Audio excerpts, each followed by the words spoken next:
Une experte détermine le taux horaire du travail invisible qu'accomplissent les femmes à la maison. Carmen Cogne pour le Journal de Montréal. Au Canada, les femmes assument encore aujourd'hui la plus grande part de la charge domestique et familiale, y consacrant en moyenne près de 3 heures par jour, soit presque 1 heure de plus que les hommes. Le résultat est doublement pénalisant puisqu'elles ont également tendance à être celles qui gagnent le moins dans le couple. Philippe gagne 80 000 $ par année entre ses voyages d'affaires, ses tournois de golf et ses soirs au bureau.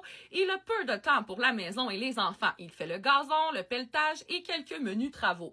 Juliette, elle, travaille à temps partiel pour 20 000 $. Mais sa vraie job, c'est tout le reste. Repas, lavage, les devoirs et activités des enfants, les rendez-vous médicaux, la communication avec l'école, les fêtes d'enfants, le ménage, bref, la logistique familiale au complet. Le revenu familial est donc de 100 000 $ et les dépenses sont de 60 000 $. Si ce couple divisait les dépenses au prorata, la part de Philippe reviendrait à 48 000 $, alors que celle de Juliette s'élèverait à 12 000 $. Sur papier, ça semble juste.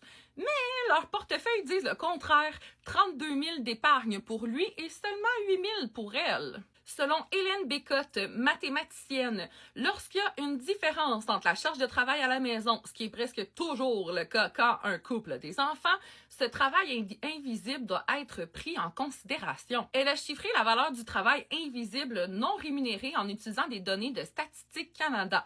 25 $ de l'heure pour les tâches intérieures et 35 $ de l'heure pour l'entretien extérieur.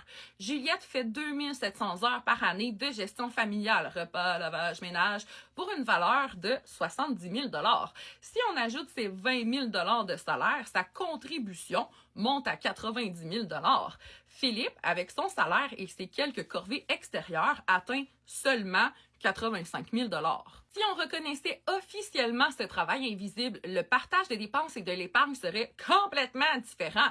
Juliette ne devrait pas seulement contribuer moins, elle aurait droit à une part équitable de la richesse accumulée par le couple. C'est jamais un sujet qui est facile à aborder, encore moins quand on essaie de le faire juste les deux ensemble. Justement, profite donc du fait qu'on existe, nous autres, pour faire les médiateurs et discuter objectivement de vos finances ensemble pour éviter les tensions. Réserve sur mon site web. Ciao!